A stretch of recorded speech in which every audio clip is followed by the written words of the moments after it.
रोजगार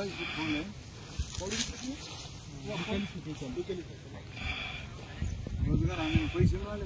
कोण किती 1 लाख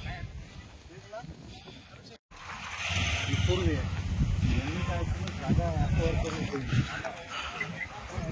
काहीच नाही.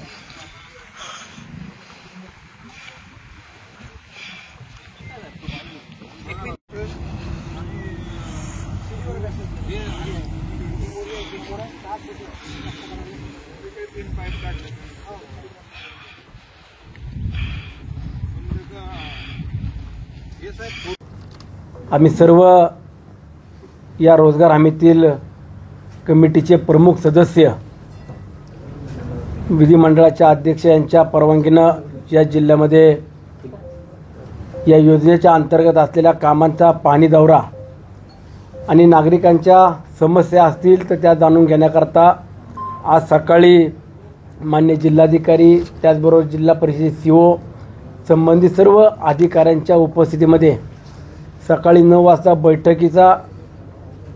या ठिकाणी आयोजन करण्यात आलं आणि त्यातून आम्ही आज दौरा करत असताना सुरुवातीला 3 गट या ठिकाणी सुरू करून मी स्वतः त्याचबरोबर माझ्याबरोबर विधिमंडळातील आमचे सहकारी सन्मान्य किरणजी सरनाईक साहेब असतील, राजेंद्रजी वानखडे साहेब, सन्मान्य श्री किशोरजी दराडे साहेब, आम्ही तिघांनी दारवा, दिग्रस आणि पुसद या 3 तालुक्यातील कामांची पाहणी आणि संबंधित जे लाभार्थी आहेत त्यांची भेट घेतली. त्याचप्रमाणे आमचे विधिमंडळातील सहकारी बापूसाहेब पठारे आणि श्री आमशाजी पाडवी साहेब यांनी आर्णी आणि महागाव या 2 तालुक्यातील कामांचा पाहणी आणि जे लाभार्थी आहेत त्यांची भेट घेऊन तिथल्या समस्या जाणून घेतल्यात. त्याचप्रमाणे गट नंबर 3 यामध्ये आमचे सहकारी सन्मान्य काशीनाथजी दाते साहेब असतील आणि सन्मान्य विधिमंडळातले सहकारी सुधाकरजी आडबले साहेब यांनी घाटंजी आणि केळापूर या 2 तालुक्यामध्ये जाऊन पाहणी केली आणि त्याचबरोबर यवतमाळ तालुक्यामध्ये सन्मान्य राजेशजी बकाणे साहेबांनी जाऊन पाहणी केलेली आहे. आज आमचा दौऱ्याचा पहिला दिवस, उद्याचा दुसरा दिवस होता असताना त्यामध्ये राहिलेले उर्वरित तालुके जे आहेत त्या तालुक्यामध्ये देखील आम्ही सर्वच सन्मान्य सदस्य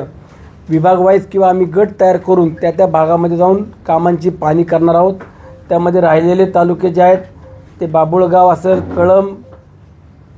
राळेगाव, मोरेगाव, वणी, जरी, जामणी आणि उमरखेड या तालुक्यामध्ये जाऊन उद्या पाणी दिवसभर करणार आहोत. आज खरं तर आम्ही या तालुक्यामध्ये आणि संपूर्ण जिल्ह्यामध्ये सर्व सदस्य पाहणी करत असताना आम्हाला एक समाधान आहे की तालुक्यात आणि या संपूर्ण जिल्ह्यात जे लाभार्थी आहेत किंवा जे आपण एकूण कार्डधारक म्हणतो त्यांची संख्या देखील सर्वात जास्तीची आहे आणि त्यामध्ये जिल्ह्यात सर्वात जास्त जे आहे ते सिंचन विहिरी असतील, जनावरांचे गोठे असतील किंवा इतर फळबाग आहेत, याचे देखील लाभार्थी मोठ्या संख्येमध्ये आहेत. तर त्याची सर्व संख्या आपल्याला आकडेवारीत पाहिजे नसेल तर मी तुम्हाला त्याची एक प्रत स्वतंत्र देतो. परंतु आज आमचा दौरा होता असताना आपल्या सर्व पत्रकार बांधवांना आम्ही या ठिकाणी निमंत्रित करण्यामागचा आमचा उद्देश एवढाच आहे की आज उद्या आम्ही 2 दिवस दौरा केल्यानंतरनं परवा दिवशी सकाळी साधारणतः 9 वाजता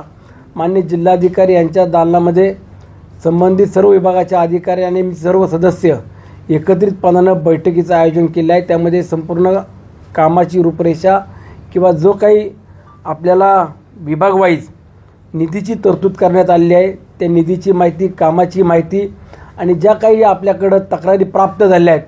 ही सर्व माहिती आम्हाला संबंधित जिल्हाधिकाऱ्यांनी दिली पाहिजे, त्याचबरोबर संबंधित विभागाने दिली पाहिजे आणि आमच्या दौऱ्यामध्ये ज्या काही नागरिकांच्या अडचणी आहेत किंवा ज्या तक्रारी आहेत त्यावरती देखील तात्काळ आपण निर्णय घेतले पाहिजे. आणि ह्याकरता आम्ही आपल्या माध्यमातून संपूर्ण यवतमाळ जिल्ह्यातील महात्मा गांधी राष्ट्रीय ग्रामीण रोजगार हमी योजनेच्या अंतर्गत ज्या ज्या लाभार्थ्यांना लाभ मिळतोय, जे जे जॉब कार्ड धारक आहेत, अशा सर्वांना आव्हान करतो की ज्या आपल्या तक्रारी असतील, ज्या समस्या असतील, त्यामध्ये आम्हाला या योजनेचा लाभ मिळत नाही किंवा काही ठिकाणी लाभ मिळते परंतु प्रशासकीय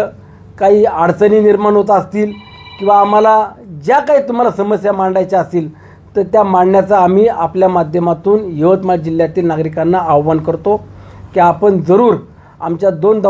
दिवसाच्या दौऱ्यामध्ये ज्या काही आपल्या समस्या तक्रारी असतील त्या मांडाव्या, हेच आपल्या माध्यमातून आव्हान करतो.